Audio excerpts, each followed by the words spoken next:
It's The Journey with drug and alcohol attorney Mark G. Astor. All right, welcome everybody to another edition of The Journey. Super excited to have as my guest Matt Mossburg. Welcome to the show, Matt. Thank you. Very great to be here. Matt is going to be a very special guest. He's a former member of the Maryland State Legislature, also ran for United States Congress. He's in recovery and now works for a not-for-profit trying to spread the word and help a lot of people. Yeah. And we got connected by our mutual friend John Hewlett. Correct. Who's another just amazing individual who has really had a tremendous influence on me, not just personally, but especially professionally. And I know he's really well respected. And so I was flattered when you said you'd come in here. So John's an amazing guy. He really is. So it's so good to meet you. You as well. And I was flattered that you wanted to come in and tell your story. And I think before we came in here, I told you I'd look. There's a video, actually. If you just sort of Google your name, there's a video. It's about 4 or 5 minutes, I think. Mm-hmm. And I was very moved. It's really moving. It's a very moving story. And as you can tell, sometimes I get choked up on my guests. I guess, we all think we're tough guys, especially us men. But then, my goodness, need somebody that that's been through, I guess, had a few war wounds. So you realize, how lucky you are. So thanks for coming in. Right. So let's go back in time a little bit because.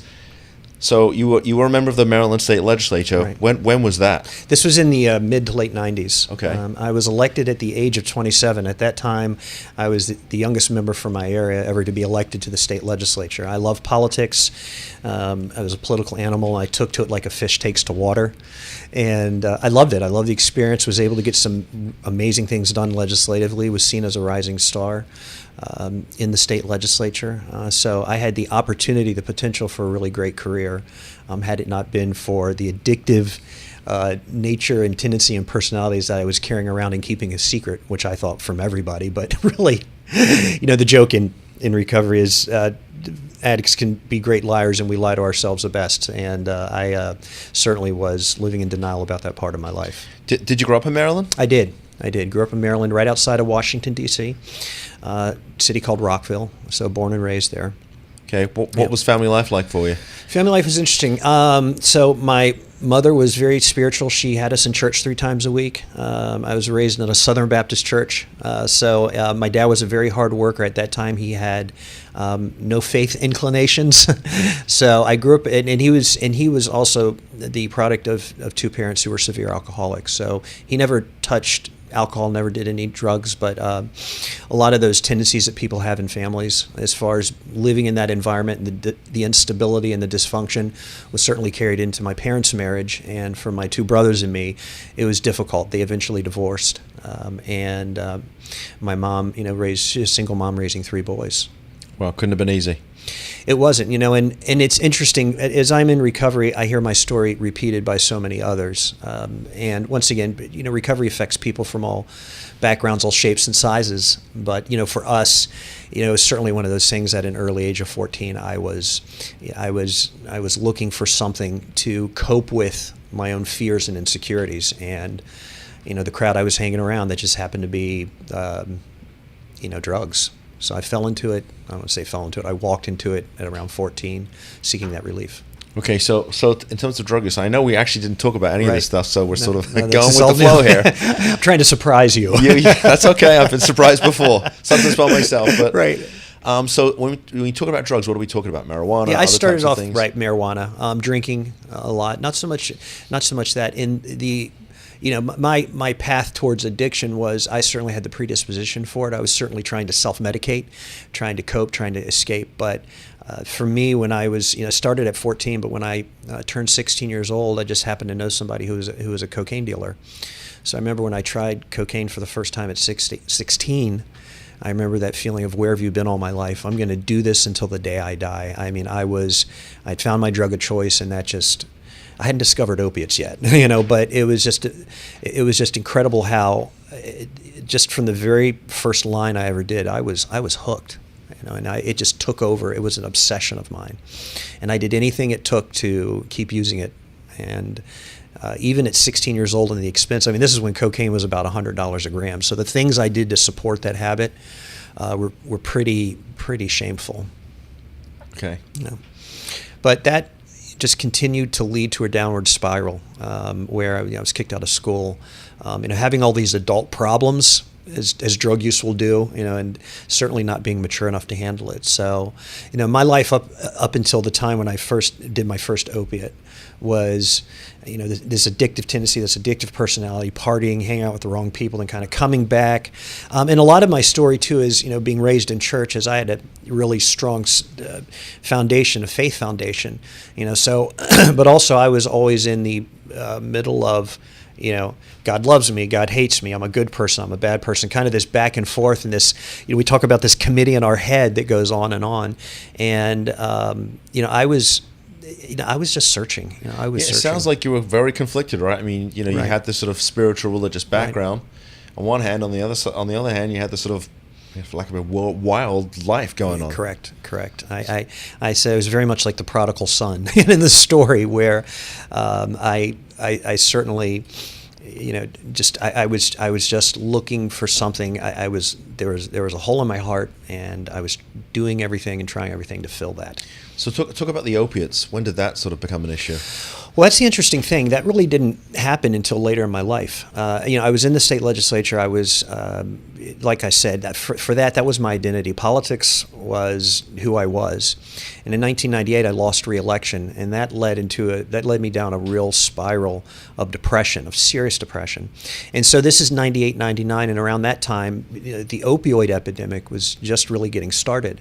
And I was in that first wave of people being prescribed opiates by several doctors without any regard to the addictive side of it. So how long did you spend in the state legislature? I was there for 4 years. Okay, so and during this time, actively using? I was mostly using some prescription drugs, but mostly drinking a lot. I was doing the acceptable thing, for a politician. So I didn't. But Mark, the whatever drug I was using, the effect was the same. It was just a way to cope and numb the pain. And the problem with me is, and this is I find a lot in addiction with myself, is I gave myself, I justified my use. I gave myself permission to do as much as I wanted, anything I wanted, and regardless of what I was doing or what position I held, I was very selfish, very self-centered, and if I wanted to drink, by all means, I had the right to do that, and I was going to do it to excess. Right. Do you think maybe it was part of the some part of the culture? If you're politics, you're getting wined and dined, and so that's true. Going out for dinner and having a couple of drinks. I mean, that's just it is part of being a politician. Right. And, my joke is that I'm in recovery both from addiction and from politics. I'm kind of in a dual addiction recovery program. I've made the joke about the legal profession, too. No, it's true.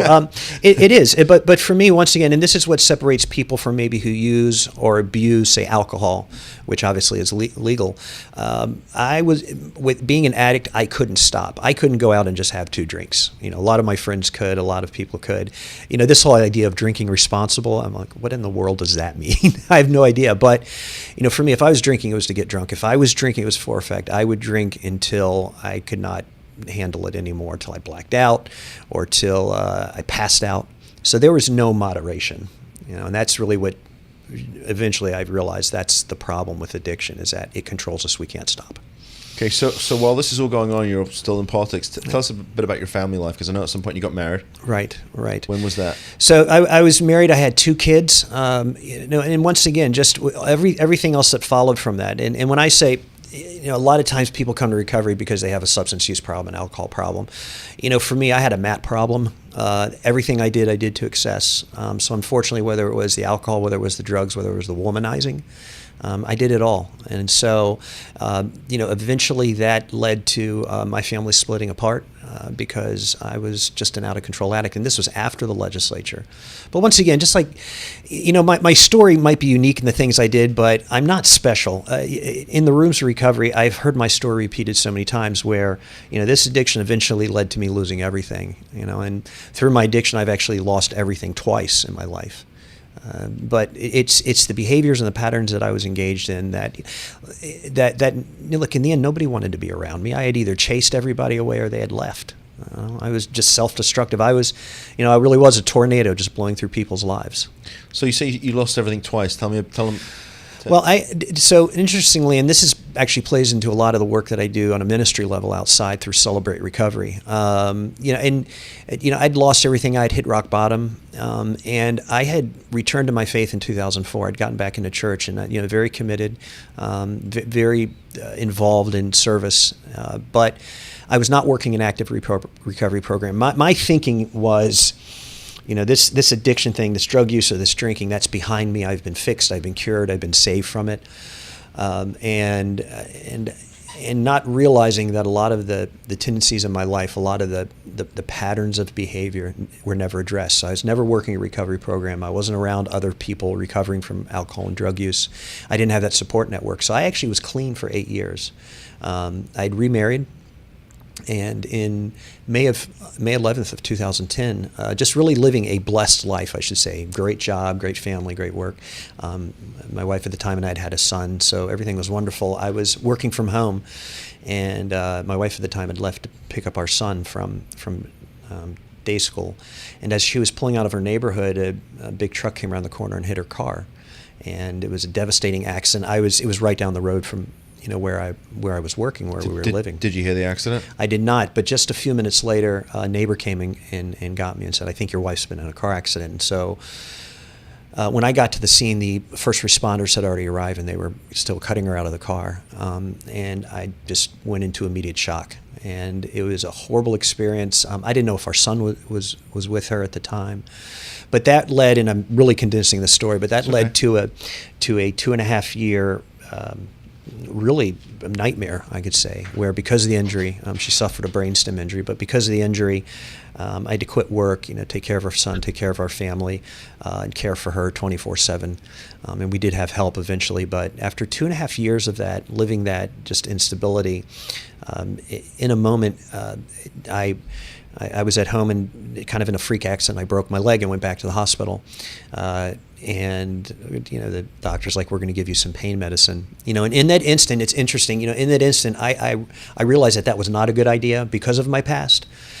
But once again, this pattern of I give myself permission. I deserve, a holiday from this mess. I deserve a break. For me, that was, I jokingly say, but seriously, I need to take a narcotics holiday. And I did. So I picked back up after 8 years of being clean and instantly relapsed. And everything that all the patterns of behavior and everything before just came right back in, rushing right back in. And within 4 months, I'd lost everything, lost the family, lost, financially. I ended up living out of my car, homeless. Just once again, in a very short order, it just came crashing back. And once again, that's very common, for folks in recovery who've relapsed. And my story is no different. And it led me to a place where I was so in such a low state and so despondent that I was suicidal, and had not medical professionals stepped in my situation, I'd be dead now. So you're, it's interesting on the video. You look at the video. There's a couple of photographs of the accident scene. Right. I'm amazed she even survived. I mean, it was like I think it was a Toyota or a Nissan. It was a Toyota Yaris. Right? I mean, the car looked to me like it was just literally torn to pieces. Right, and to see that, and to live, and once again, for those who've ever been caregivers, for those who've ever lived through some kind of trauma, I am a lot more these days. I am so much more sympathetic, obviously, having been through it, in the effect that it has on people, the effect that it had on the family, the effect that it had on me. And I'm by no means excusing. Nobody said, "Oh, this is a terrible situation. Let me forcibly open up your mouth and throw a pill down it, a Percocet." So I voluntarily walked back into addiction. I made that decision. I justified it in my mind. So I do not excuse any of that behavior. But the the effect that things like that have on us, and for me, my coping mechanism to run back to my safety area, even though I was clean for 8 years. No, it was horrible, and just the uncertainty of, is she going to live? Is she going to die? And the care and everything. And one more thing, had I been working in an active recovery program, I probably could have made it through that situation, but I was not. I had no support network. That's why I've become such a big advocate for getting people into a recovery community. Yeah, that's one of the things that John had educated me on. Because when I first met him, and I told him, I said, I've spent some time talking to Dave Ehrenberg, who's our terrific state attorney here, Yes. and I said, I said, we got to make treatment available to everybody. If we threw money at this and make treatment available to everybody, I think we could really save a lot of people. And he said, you're missing part of the picture here, which is, okay, let's say we get everybody into recovery, but what do we do afterwards? They need a place to live. They need employment. Exactly. They need a sponsor. They need access to meetings. They need a support system around them. And I said, he's right. I never really thought about it. It's not just like, because I mean, treatment's great, right? That gives somebody the opportunity to get clean. Right. But it's kind of like going to see the doctor. He says, take 2 of these in the morning and call me, right? Yeah, I mean, they'll take care of what the initial issue is, but if you don't take the steps after the fact, absolutely. And I was like, wow, I never really thought about it, but he's right. What's the point of having all the treatment if you don't have all the follow-up that goes with it to keep people in recovery? Yeah, Mark, he's absolutely right. And the analogy I use to that is, if you look at treatment and recovery, this whole world, it's the treatment side is really akin to an emergency room. You go there, you get the bleeding stopped, you stabilize the patient, whatever you have to do, but that's it. And that's just the first step, in a long, lifelong, really. How should I say, a lifelong walk, a lifelong journey of living in recovery. So with that emergency room, yes, you get them into treatment, you get them stable, so to speak, or you detox them, as you say. But what about after that? What comes after that? And I think one of the biggest mistakes that we've made in America and in addiction recovery is that, we focus on the front end services, but let's not fool ourselves. Nobody going through a 28-day program has the tools necessary. The need to build that infrastructure in our lives takes time, and that's why I think that first 6 to 12 months is so critical. Stable housing, being in an environment, things that, John discussed with you. But for myself personally, had I not gone from my 28-day rehab into a sober house and had that time, that 6 to 12 months to build that foundation and that infrastructure, I wouldn't have made it. I would have relapsed. And that's, I think, why we see such high relapse rates of people coming out of treatment and going back in, and that's that cycle that we see. So how long, the second time around, how long did you stay in active addiction for? It's maybe less than a year. Okay. And that's how quick it was, and that's how quickly things turn around. And I really mean this, and not just for you, but for the audience, is there many, I say there are many cords that bind an addict. Some people just want to look at it as, oh, this is a medical problem, or this is a societal problem, or this is an environmental problem for where they live. There are so many factors that go into addiction. I say many are the cords that bind an addict. So we just can't look at it piecemeal and say, let's take this or this side or that side and I'll fix it. It didn't. For me, the things I needed, the infrastructure that I needed to build in my life had much more to do with bringing me out of isolation, and bringing me into a healthy community where I had people I could relate to, where I had other people who are getting clean. And another point I want to bring up is the biggest threat to my life was not so much the addiction, that was a symptom. It was the guilt and the shame I was feeling that were so crushing and so overwhelming, from which I could not escape. And that was causing me to walk down that dangerous road to relapse, but also to eventually get me to a place of being suicidal, of having to go to a psychiatric ward before I went to recovery. My story is that while I was homeless and suicidal and living in a homeless shelter, somebody from the health department came in and talked and sat with me and talked me through, and I didn't realize how close I was to actually doing something desperate. And I remember the lady looking at me and said, I'm going to give you a choice, one of two choices. You can either right now go to the psych ward, or we're going to get a court order and force you to go, because you are that close to doing something desperate. I couldn't even see that. And so for me, a recovery program, dealing with the things I needed, had a lot to do with, dealing with that guilt and the shame of my past, of the decisions I made. So, yes, there was a time where I needed to detox off the substances, but it went so far beyond that. And I think that's what we're talking about here, is that, we might take care of the immediate need in treatment, but the work that comes after that, the transition into a stable long-term recovery, is absolutely essential. Yeah, it's huge. And it's interesting because, one of the things that we've really done, especially the last year, but for the 4 years we've been doing this, is really immersed ourselves in the treatment industry. And I've noticed the people that we are, I would say, I call them friends, because the people that we refer clients, I mean, they're not just people that we refer, these are friends. Absolutely. And I've noticed the folks that have the best outcome are the folks that continually work at it. I mean, even if they've been in recovery 5, 10, 15 years, they go to meetings, they have a sponsor. If they feel like they need to talk to somebody, they go and talk to somebody. Right. They exercise. They have healthy outlets. Exactly. They don't just sit there and let it consume them, because it will do. Right. And so, I mean, I always say that, for me, just as a non-clinician, I always to me recovery looked a bit like remission from cancer. Right. You get a remission, but that doesn't mean you go back to smoking, drinking, and eating McDonald's every day. You got to work at it, or you're going to relapse. Right. You're going to go. Exactly. It's going to come back, and probably worse. Exactly. So, that's what happened in my case, and that's why I intentionally use that word infrastructure.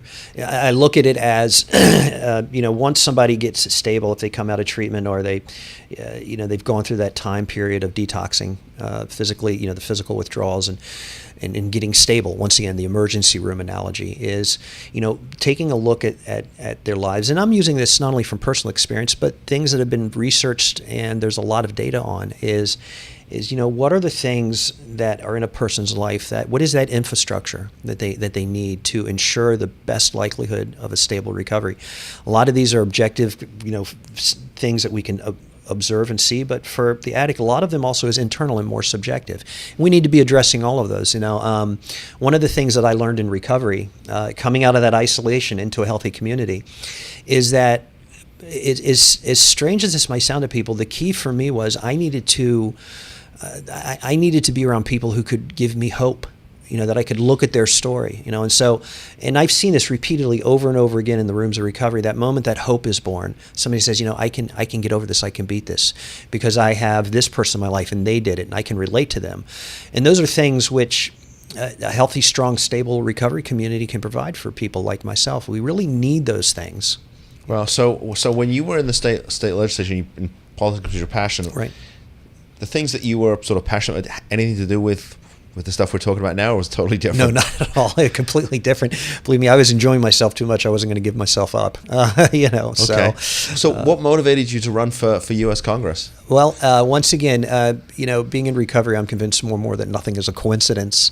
And a lot of this too is, really reestablishing and reaffirming my spiritual basis. And I do say recovery, and I don't apologize for it, that I needed a God that was bigger than me. We talk about that in recovery as far as a power greater than ourselves restoring us to sanity. I needed that.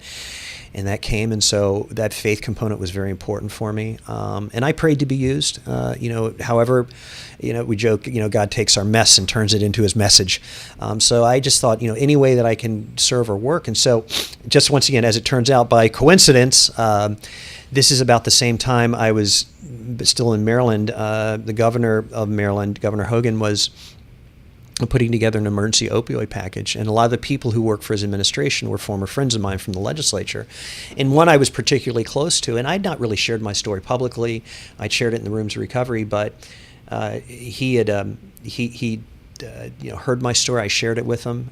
He said, Matt, we could really use you to come and testify on the governor's opioid package. And that was a really scary time for me because that was me going public with my story, going before a lot of my former colleagues in the House and the Senate, and just sharing my story. Look, I was with you, you know me, this is my story. I fell into addiction. It can happen to anybody. Once again, trying to remove that stigma.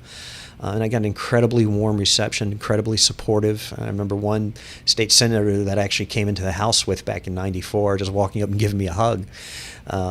And that just started opening up all kinds of doors where there was just an opportunity to run for office again. And I made it all about the opioid epidemic. Yeah, because that's what you talked about in the video. I did. In that area that I was running for, that district was Western Maryland, which is all part of that Appalachian belt where the opioid epidemic really took off, where it's particularly hit our country hard. And I just found, this was not a partisan issue. This was a life or death issue. This is something everybody could rally behind. And it just gave me a great platform to talk about the opioid epidemic as a recovering addict, as somebody who was in the state legislature. And it gave me the opportunity to share my story on a very wide basis. And that led to the governor basically inviting me to work in his administration on some really important issues, in the addiction recovery field.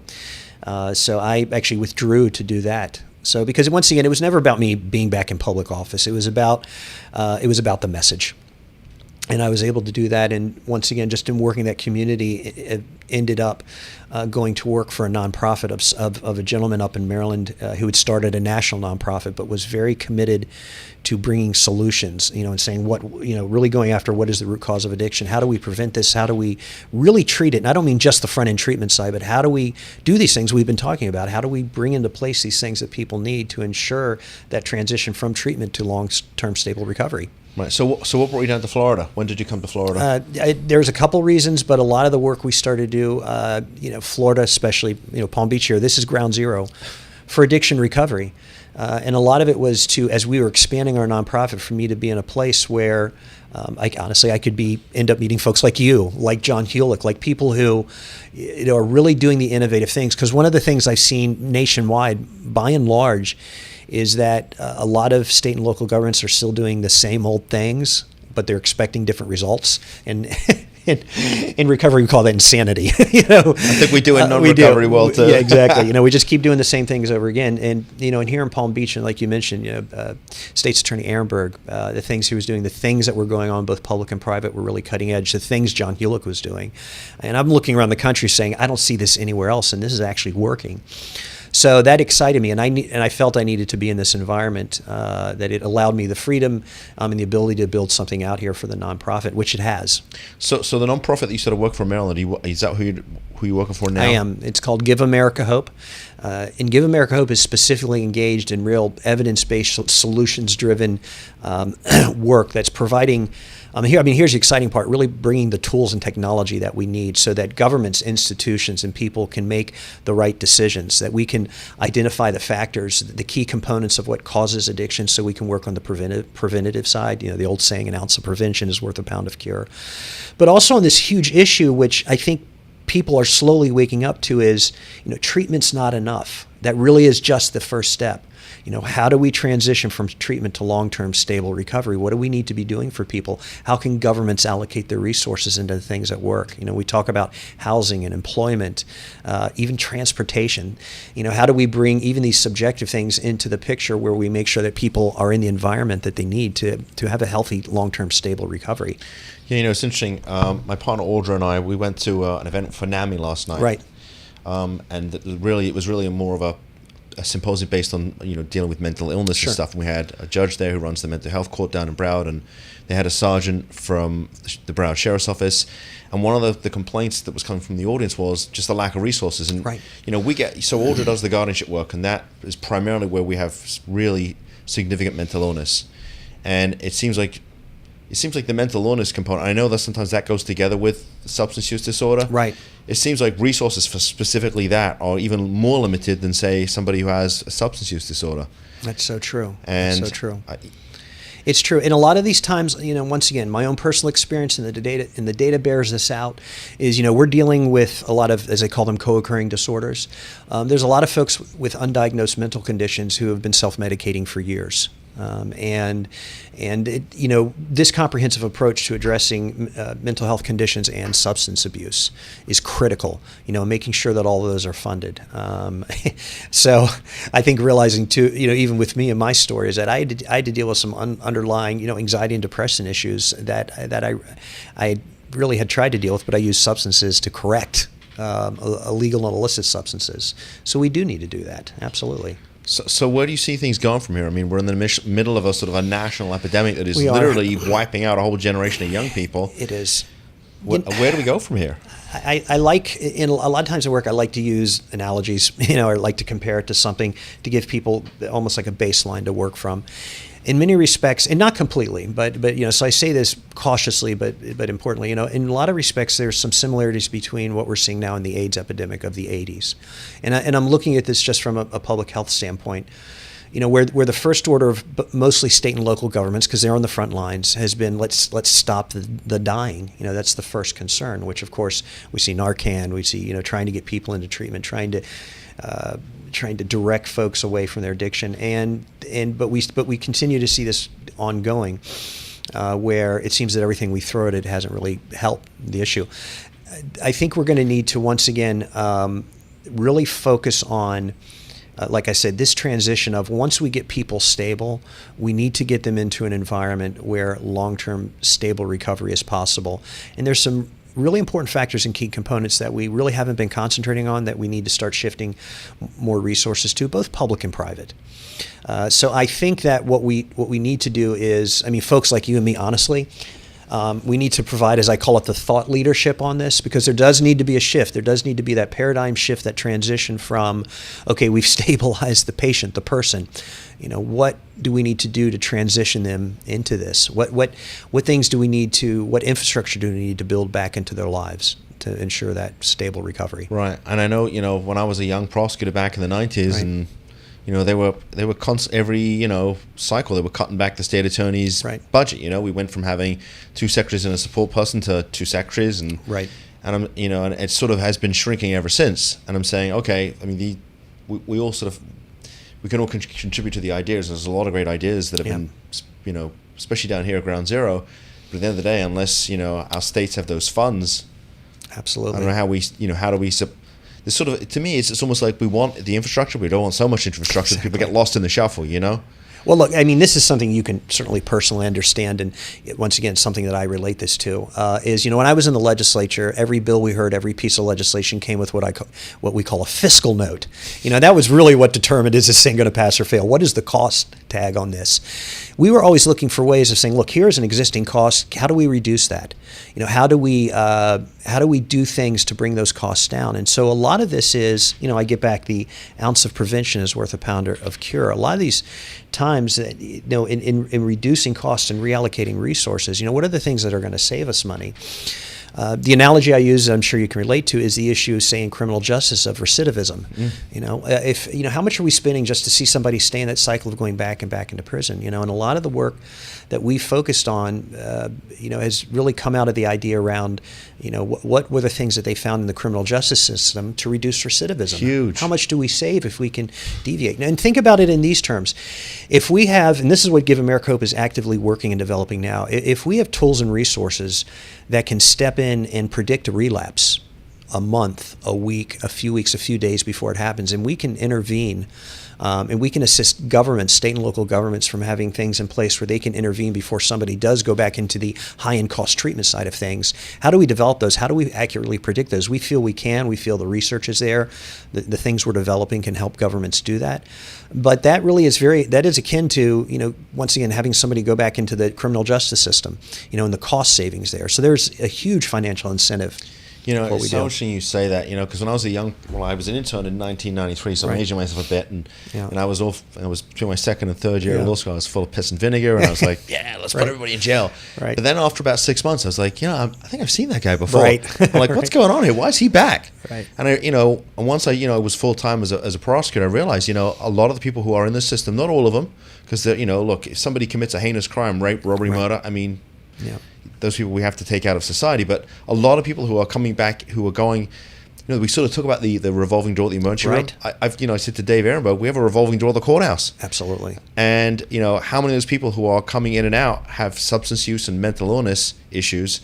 They're not getting treated, and so whatever they need to do to sort of cope, feed their habit, as it were, it's causing them to be rearrested. And we're just going, it's law enforcement, it's the pressure on the judiciary, the clerk's office, the public defenders. Absolutely, I mean, we must be wasting a ton of money. We got to be. We are.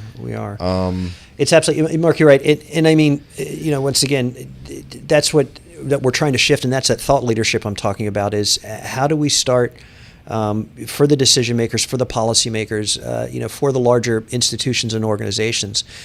The real question, and here's the power of effective questions, are we really asking, why is this happening?